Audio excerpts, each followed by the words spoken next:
Welcome to the Learning Pines YouTube. We hope this video helps. You begin by preparing the repo and secrets so automation can run securely. Create GitHub/workflows/main. Iml now and choose a runner like Ubuntu latest. This determines available tools. Define a minimal workflow trigger, push, pull request, and a single job called build so you see fast feedback. Use repository secrets for tokens and keys so credentials never appear in logs. Once done, commit the file to the feature branch and watch actions start. That initial run validates runner selection and basic syntax. You now expand the workflow into distinct jobs to parallelize work and improve clarity. Define lint, build, and test jobs, and use needs to ensure tests run after build finishes.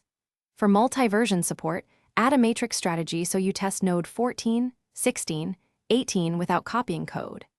Cache dependencies with actions/cache to cut minutes off runs, and upload artifacts from tests so you can inspect failures. Make conditional steps for optional integration tests, and add retry logic to mitigate transient network failures. You finish by linking deployment to successful CI and adding protections. Create a deploy job that triggers only on tagged releases or merged main, target a specific environment, and require reviewers or approvals when needed. Use reusable workflows or composite actions to keep deploy code DRY, and integrate notifications to Slack or email on success and failure so the team stays informed.